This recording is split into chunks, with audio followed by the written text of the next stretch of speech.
Chapter 25. Mag-ingat kayo sa biyahe. Bilhin ito sa kanila. Thank you, dude, TJ said. Maraming salamat, Rendel. Anton, sana makapasyal kayo sa Maynila na kasama ang anak mo at asawa. Tuda naman, Eliza. Yeah, soon. Thank you, Anton. Pakisabi na lang sa mga kabrad mo na salamat. Sabi ni Eliza. Sure, makakarating. Hanggang sa tuloy na silang nakaalis. Bago pa man sila bumalik sa Maynila, dinaanan muna nila ang dalawang lalaki sa presinto upang siguraduhin na nasa kulungan pa ang mga to. Sa susunod na araw ililipat na sila sa Maynila. Mr. Cliff, sabi ng hepe. Salamat, hepe. Please inform me kung nasa Maynila na sila. Sure, I'll call you immediately. Thank you, Chef. Hanggang sa nakarating sila ng Maynila ay dumiretso muna sa bahay ni na TJ dahil nandun ang kanilang mga magulang. Anak, sabit ni Aling Ednalyn at sinalubong ang dalawa niyang anak. Mama! Halos sabay nilang tawag sa kanilang ina at nagyayakapan ng tatlo. Salamat sa Diyos dahil pareho kayong nakauwi na ligtas. Umiiyak na tulad ng ina nila. Eliza, umiiyak na sabit ng kanyang biyanan. Ma, tugon ito at agad yumakap sa kanya. Thanks God because you're both safe. Luha ang sabi naman ni Doña Marites at hinagod-hagod ang likod niya. Salamat, Ma. Kumain muna kayo at nakahanda na ang mga pagkain sa lamesa. Alok ni Ednalyn. Ang mga bata, Mama. Eliza ask. Nasa kwarto, anak. Silipin ko muna. Mauna na kayo sa kusina at susunod na lang ako. Sasamahan na kita, Eliza. Presente naman ng kanyang asawa. Pumanik ang dalawa sa itaas at pumasok sa kwarto nila. Miss kayo ni Mami, mga anak. Akala ko hindi na kayo makikita pang muli. Kayo nagpapalakas kay Mami. Napahagulhol si Eliza na bigla niyang naalala ang sinapit nila sa kamay ng manager. It's alright, Eliza. It's alright. Sabay hagod niya sa likod ng asawa. Malayang hinaplos-aplos ni Eliza ang mga sanggol at patuloy ang pag-agos ng kanilang luha.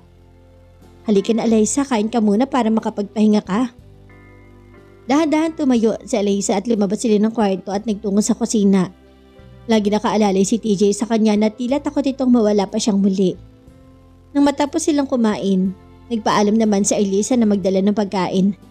Pinayagan naman ito ng kanyang kapatid hanggang sa umalis na mag-asawang Cristobal. Kasama nila ang inang si Aling Ednalyn at ang anak nito. Nagpaalam rin si Doña Marites na uuwi na upang makapagpahinga sila. Muli namang bumalik sa kanilang kwarto ang mag-asawang Cliff. Mag-shower ka muna. Utos si TJ kay Eliza at siya naman ay inihanda ang bihisan ng kanyang asawa. Nakalabas si Eliza mula sa banyo at ang maliwalas na ang mukha nito. Pero nangiting sumilay sa kanyang labi. Mag-shower ka na rin. Malumanin niyang sabi kay TJ. Okay? At tumayo na agad dito.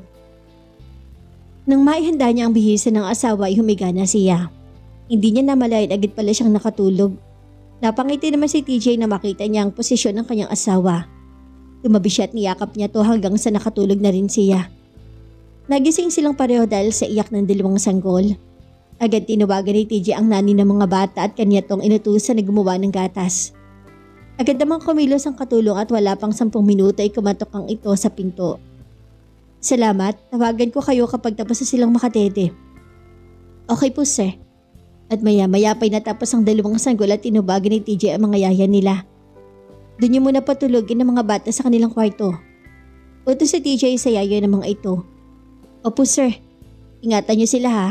Bili na Eliza sa mga ato at hinalikan muna niya ang dalawang sanggol bago tuloy ang inabot sa mga yaya. Muling nakatulog si TJ at si Eliza. Samantala sa bahay naman ng mga Cristobal, abala si Rendel sa pagluluto ng kanilang hapunan at si Eliza ay nakaupo sa kanyang wheelchair kasama ang kanyang ina at anak. Anak, okay ka lang ba? Pag-aalalang tanong ng kanyang ina dahil tulala itong nakatingin sa kanyang anak na naglalaro. Oo, ma. Naalala ko lang ang sinapit namin sa kamay ng taong yun. Paano kayo nakatakas, anak? Magaling mag-isip si Eliza. Dumaan kami sa bintana ng banyo gamit ang mga kumot. Hindi namin inaasahan na babalik sa bahay ang manager. Kaya ayun hinabol kami hanggang sa natrap kami sa ilog.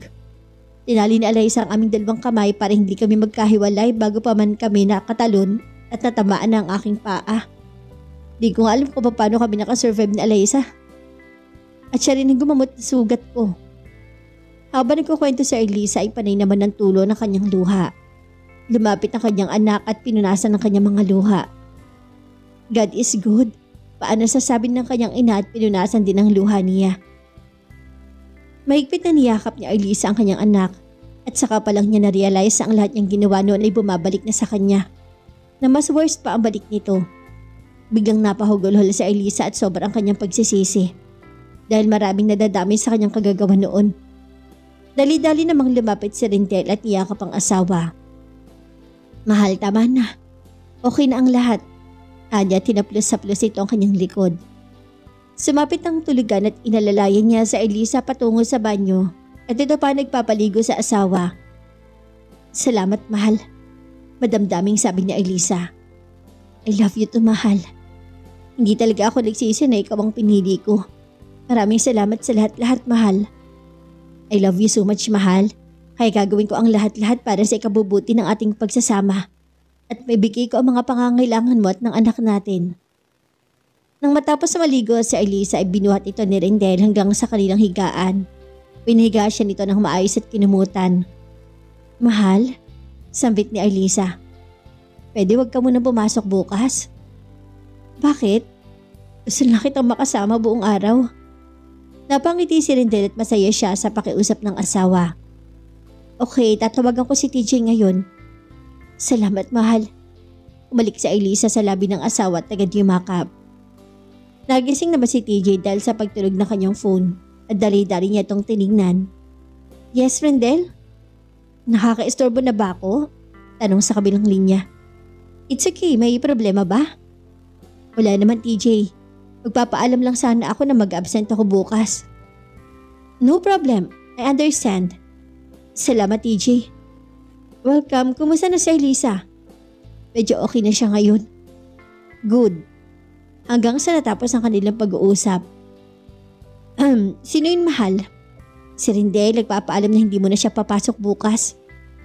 Mabuti ang naisipan niya. Di na Elisa ngayon ang presensya niya. Alam kong hindi pa siya nakamove on sa nangyayari. Ako rin, hindi mo na papasok bukas? Tura ni TJ. Bakit? Nakantanong naman niya. Kasi na ikaw rin hindi pa nakamove on. It was difficult to move on sa sinapit naming yun. Yung dadaan ka sa maliit na bintana, bababa gamit ang kumot, yung tumakbo ka na hindi mo alam kung hanggang saan ka dadalhin ng iyong mga paa. Yung tipong gusto mo nang sumuko dahil hindi mo na kayang tumakbo pa. Yung magpapatangay ka sa agos ng ilog na hindi mo alam kung mabubuhay ka pa ba. Pero dahil sa'yo at sa mga anak natin, kaya lumaban ako. Habang nagkukwento si Elisa ay walang tigilawan ng agos ng kanyang mga luha. Agad siyang niyakap ni TJ at tiliham ito na nagpunas sa kanyang mga luha. Don't worry, Elisa. Gagawin ko ang lahat para hindi sila makalabas ng kulungan. Muling nakatulog si Elisa na yakap pa rin siya ni TJ. Bilis, Elisa. Habulin niyo. Elisa, hindi ko na kaya. Kakayanin mo pa, mamamatay tayo dito. Elisa, anong gagawin natin? Iwan mo na ako dito. Ligtas mo na lang ang sarili mo. Hindi, kung mamamatay ka, mamamatay rin ako. Katapusan niyo na. Wahag! Elisa, wake up, Elisa. Yugyug ni TJ sa asawa. TJ? Bulala siya at maigpit na yumakap sa kanya. What happened? Sama-sama ng panaginip ko. Pawisan niyang tugon. Wait, kukuha lang ako ng tubig. Dali-daling tumayo si TJ at kumuha ng isang basong tubig para sa asawa. Here, minom ka muna. Salamat. Nanginginig niyang tugon. Okay ka na ba? Yes. At muli siyang humiga. Kinabukasan nagkaroon ng lagnat si Elisa at nanatili lang ito sa kanilang higaan. Maaga dumating si Aling Ednali sapagkat tinubagan ito ni TJ. Son, mas maganda siguro kung dalhin mo siya sa ospital, baka nabinat si Elisa. Suwestyon naman ng kanyang ina. Oo nga, TJ. Sakay naman ni Aling Ednalin. Wag na, mama, dito na lang ako sa bahay. Natatakot ako na baka maraming tauhan yung manager. Tatawag na lang tayo ng doktor, mama, para makasiguradong ligtas siya. Sige, tatawagan ko na lang ang aking kakilala na doktor. Salamat, mama. May hinang boses na sabi ni Elisa at medyo nanginginig ang katawan nito. Lumipas sa mga araw, unti-unting humuho pa ang nerbiyos sa nararamdaman ng magkambal. dahil na rin sa tulong ng kanilang pamilya. Hanggang sa nagdaan ng ilang buwan at tuloy ang nakamove on ng dalawa at nabura sa kanilang isip ang sinapit nila noon. Alyssa, gusto mo bang mag-outing tayo sa San Juan, Batangas? Nakangiting tanong ni TJ. Gusto ko yan, kailan ba? Masaya nitong tugon. Gusto mo bukas? Sige, tawagin ko sina Alyssa. Okay, tawagan ko rin si Anton at magpapareserve ako ng room for us. How are you, TJ? I'm good, and you? I'm fine, my family is here now. Really, that's good. By the way, napatawag pala ako para magpa-reserve ng 3 rooms for 1 week.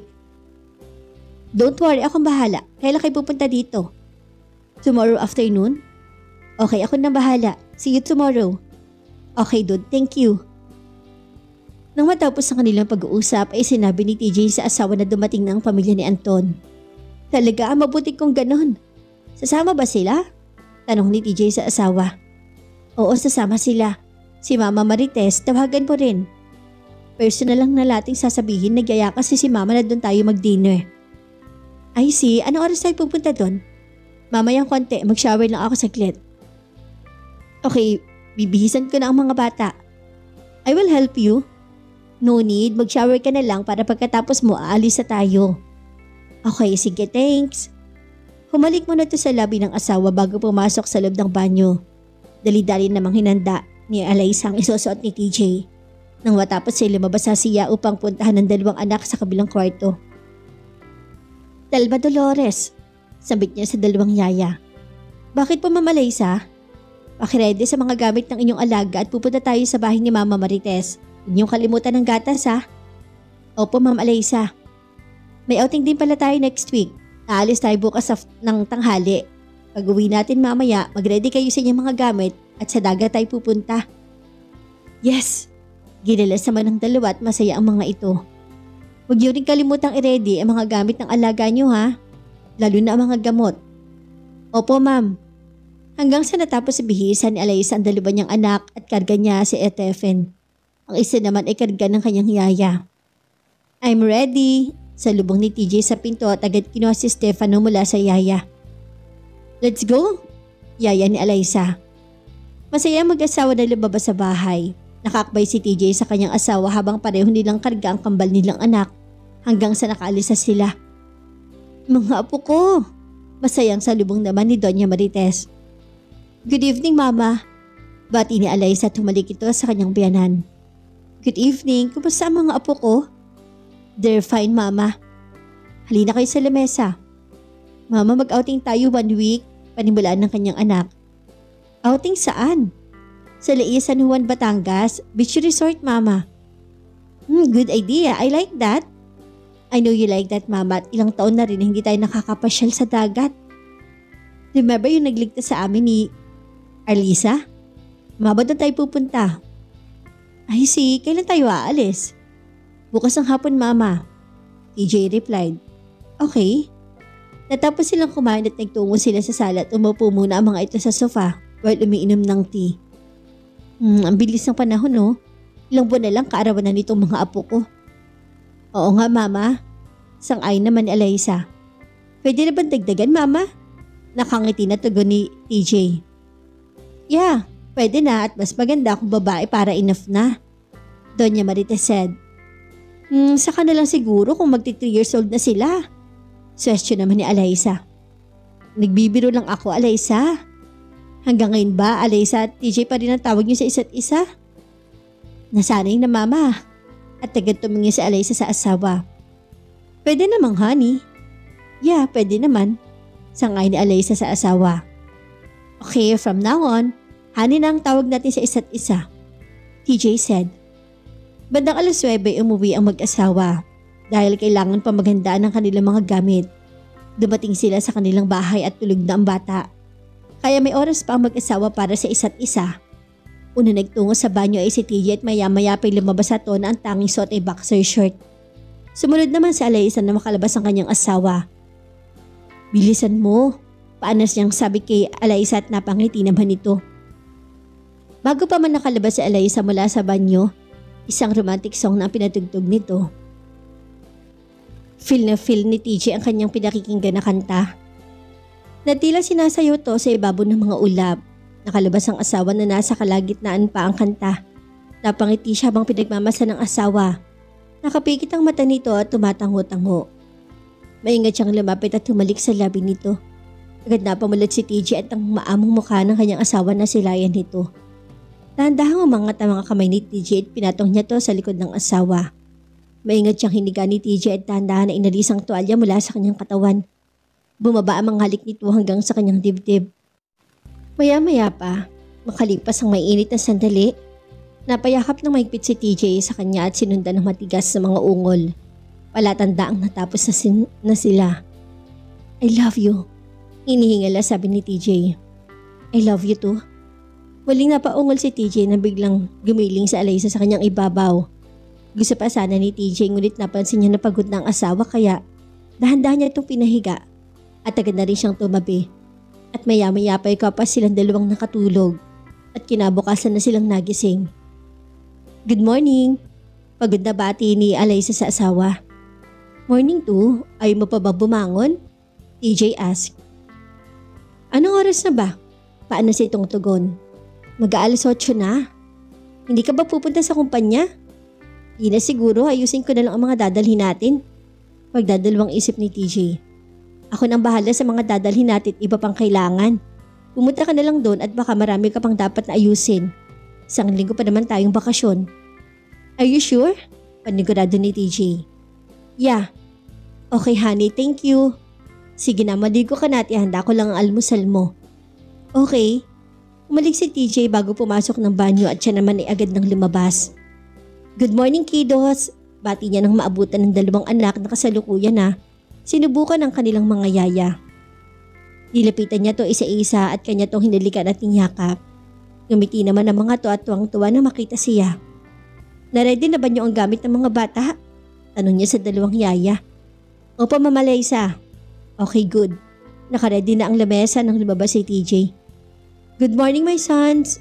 Masayang bati ni TJ. How are they? He asked. Okay naman po sila sir. Sabay nilang tugon. Good, kumain na ba kayo? Hindi pa po sir.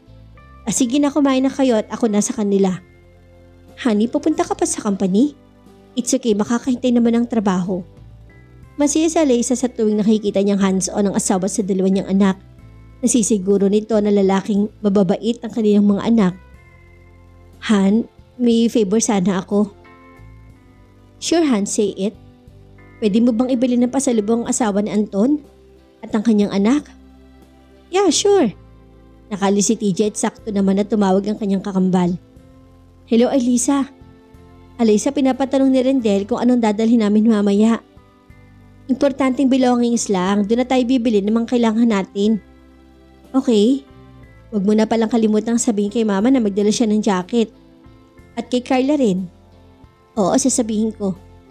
Natapos sa kanilang pag-uusap at agad na inayos ni Alaysa ang mga importanteng gamit nilang dalawa ni TJ. Bago umuwi si TJ, dumaan muna to sa mall upang bumili ng gift para kina Anton at sa kanyang anak. Di niya alam kung lalaki ba o babae ang mga anak ni Anton kaya tumawag siya rito at nalaman niya na lalaki ang anak nito. Dumating si Aling Ednalyn sa bahay ni na Alyssa. Banda 2:00 ng hapon at nandun na rin si Doña Marites. Lola! Masiglang bati ni Carla na makita niya si Doña Marites. Mano po? Tura naman ni Alyssa at sumunod rin sa kanyang asawa. Mama? Sambit ni Alaysa kay Ading Ednalyn at nagmano siya rito. Hanggang sa nakalisa sila, dalawang sasakyan ng kanilang dalawa. Si Doña Marites ay kina TJ sumakay at si Aling Ednalyn naman ni kina Rendel kasama ang panganay niyang apo. Masaya na ang pinakinggan ng pamilya Cliff ang kanta na Go Your Own Way. Isa to sa paborito ni Doña Marites. Ligtas silang nakarating sa Batangas. Sa entrance pa lang, sinalubong na sila ni Anton kasama ang anak nitong lalaki na sa tingin ni TJ ay nasa 5 taong gulang.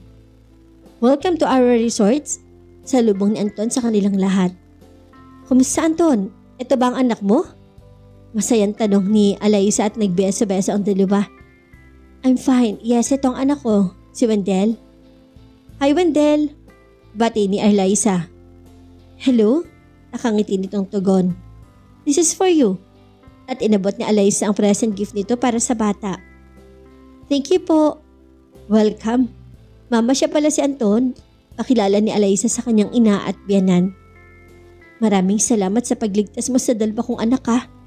Madamdaming sabi ni Aling Ednaline. My pleasure. Let's go inside. Naglakad na sila sa loob at nasiyahan ng dalawang matanda sa kanilang nakita. Lalo na't presko ang hangin. Dude, okay ba to sa'yo? May 5 kwarto, 3 sa baba at 2 sa itaas. Yes dude, okay na okay to sa akin. Maraming salamat dito. No problem dude. Babalik ako mamaya, pupunta lang ako sa syudad. Paalam ni Anton. Okay dude, thanks a lot. Oh wait, dali-daling binuksan ni TJ ang maleta kung saan niya niligay ang present gift para sa mag-asawa. For you dude at sa asawa mo. At tinabot niya ang 2 paper bag na may laman ng mamahaling perfume. Salamat. Nakalis Anton at makapasok naman ang 2 pamilya. Maganda dito at malinis. Wika ni Doña Marites. Rendel, Ailisa saan niyo gusto? Sa itaas o sa ibaba? Kahit saan. Tugon ni Rendel. Ako dito lang sa baba. Turan naman ni Doña Marites. Doon na lang kami sa itaas at dito kayo sa baba. Suwestyo naman ni Aling Ednaline. Sumapit na ang unang gabi at nagulat na lang sila na dumating si Anton at may dalang mga tauhan at meron tong bit-bit na mga pagkain.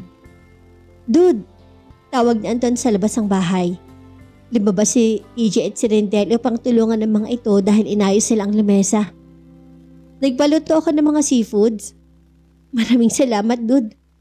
Hanggang sa magsisimula na silang kumain at dumating ang asawa ni Anton kasama ang kanilang anak. Good evening, bati nito sa kanya. Guys, my wife, Carlota. Sweet, si Alaysa at si Ailisa. Si TJ, asawa ni Alaysa, at si Rendel, asawa ni Ailisa. Pakilala ni Anton sa mga ito. Hello? Bati niya sa mga bisita at nagbeso-beso ang mga ito. Let's eat? Turan ni Anton at inilalay niya ang asawa sa pag-upo. Sobrang nag-enjoy ang 2 matanda sa kanilang kinakain dahil masarap ang timpla nito. Natapos silang kumain na una na pumasok ang 2 matanda kasama si Carla. Naiwan naman ng 3 couple at nagpakuha si Anton ng red wine at hard liquor. Alaysa, thank you pala sa present gift mo ha. Halos panas niyang sabi. Welcome. Nakangiti naman na tugon nito. Dumating ang pinakuhang alak at red wine ni Anton at nagsimula na silang uminom. Ailisa, ito ang baso. Inabot ito ni Alaysa. Thanks. At si Ailisa na naglagay ng red wine sa 3 baso. Thank you, Ailisa. Nakangiting sabi ni Carlota. Puno ng saya at kwentuhan ang 3 couple at hindi na nila alintana kung anong oras na. Kahit 12:00, nagising pa rin ang kanilang mga diwa, lalo na ang 3 lalaki na hindi na uubusan ng topic. Sweet, mag-aalauna na. Pahingain na natin ang bisita at bukas na lang ulit. Sabi ni Carlota sapagkat alam niyang pagod pa to sa biyahe nila. Masaya lang ako, sweet. I did not expect na magkakaroon ako ng mga bagong kaibigan. Tura naman ni Anton na halatang lasing na ito dahil hindi natuwid ang pananalita. Inakbay niyang asawa sa harapan ng 2 pares ng mag-asawa. Nito, masaya ako na makabanding ko kayo na mag-asawa. Sabat ni Ailisa at yumakap ito sa asawa. Inaanto ka na bahan? Tanong ni TJ sa kanyang asawa at hinubakan ng palad nito. Di pa naman Han, nag-enjoy ako sa kwentuhan nating 3. Ako din. Hanggang sa nagpaalam na sila sa isa't isa at umuwi ng mag-asawang Fego. Sila na may pumasok na sa bahay. Sa loob ng kwarto ng mag-asawang Cristobal ay malamig at nayumakap si Ailisa sa kanyang asawa. I love you so much, mahal. Malambing na sabi niya at pinatong ang kamay sa leeg ni Rendel. I love you to, mahal. Mababaliw ako kapag nawala ka sa akin. At tumalik siya sa labi ng asawa. Umatras si Ailisa patungo sa kama at dahan-dahan na umupo. Nakaalalay naman si Rendel sa kanyang likod upang hindi bumagsak na ang kanilang mga labi na natili pang nakadikit. Dahan-dahan na inalis ni Rendel ang damit ng kanyang asawa. Bumaba ang mga halik nito hanggang sa kanyang dibdib. At maya-maya pa ay mainit na pinagsaluhan ng mag-asawa ang buong magdamag. Kinabukas ay maaga na gising si Alaysa dahil balak niyang bigyan ng oras ang 2 yaya ng kanyang mga anak na makapamasyal sa dalampasigan. Tulog pa si TJ nang lumabas siya ng kwarto. Good morning, Ma'am Alaysa. Bati ng 2 yaya at naabutan pa niya itong nagpapakain sa kanyang mga anak. Good morning to Telma, Dolores. After nyo pakainin ng mga bata, mamasyal muna kayo sa dalampasigan. Kung gusto nyong maligo, no problem. Ako munang magbabantay sa dalawang bata. Pahayag ni Alaysa. Thank you, Ma'am Alaysa. Halos abot ay ang tuwa ng dalawang yaya nang marinig nila ang sinabi ng kanilang amo. Welcome. Nang matapos kumain ng dalawang bata ay tinala nila to sa terasa upang makasagap ng sariwang hangin. Good morning, Alaysa. Bati ng kanyang biyanan na nakalalabas lang ng kwarto at nakaligo na to. Good morning to, Mama. Tumayo siya at humalik. Si TJ nasaan? Tulog pa, Mama. Nalasing kasi yung kagabi eh. I see. Anong oras pa kayo natapos sa labas? Mag-aalauna na. Gusto mo ba ng tea, Mama? Yes, please. Nakangiti niyang tugon. Okay, patingin lang saglit sa mga bata, ha? Agad naman nakabalik si Alaysa at bitbit na niya ang tray na may nakapatong na isang tasa ng tea. Eto, Mama. At muli siyang umupo sa harap ng kanyang biyanan. Thank you, Alaysa. Welcome, Mama. At maya-maya pa'y bumaba na si Aling Edna rin kasama nito ang apo. Good morning, Mami Lola. Bati ng bata sa kanila at yumakap ito kay Alaysa. Good morning, Ma. Bati ni Alaysa sa ina at bumalik ito. Inaantok na ang apo ni Lola? Tanong ni Aling Ednaline habang hinalikan ng dalawang apong lalaki. Maaning gusto mo, kape o gatas? Huwag na, ako nang gagawa. Bantayin mo na lang ang mga bata. Nasaan pala si Telma at Dolores? Pinapasyal ko sa labas, Ma. Ikaw, Ednaline, ayaw mo bang maligo? Mamayang hapon na, Marites, masyado pang mainit. O sige, sabay na tayo mamaya. Nagtungo maglola sa kusina at sila na may nagkwentuhan tungkol sa naturang lugar hanggang sa napuntang kanilang topic sa birthday ng dalawang apo. Mag-alas 12 na ng tanghali kaya pinuntahan ni Alaysa ang asawa sa kwarto. Naabutan pa niya na tulog ang asawa kaya ginising na niya ito. Han, gising ka na. Tanghali na. Sakit ng ulo ko. Anong oras na ba? Mag-aalas 12 na. Bakit ngayon mo na ako ginising? Kumusta mga bata? Ayun, tulog na. Bumangon ka na dyan at baka mag-ulcer ka pa niyan. At hinilan niya ang asawa. Bumangon naman ito. Mag-shower muna ako, Han. Okay, sumunod ka na lang sa kusina at handa ko na lang ang lunch mo. Thank you. Bilisan mo ha, nagugutom na ako. Hindi ka pa kumain? Gulat na reaksyon ni TJ at sumilip ta sa asawa. Hindi pa, hihintay kasi kita. Okay, coming. Hindi na nag-shower si TJ at naghilamos sa lang to't nag-toothbrush at agad nang lumabas. Wala pang 5 minuto ay nakalabasan ng kwarto si TJ at pinuntahan ng asawa sa kusina. O tapos ka na? Gulat naman itong tanong sa kanya. Di na ako nag-shower, mamayang hapon na lang sabay tayong maligo sa dagat. Good idea. Umupo ka na. Kakaupo lang din ang dalawa nang baka baba naman ang mag-asawang Cristobal.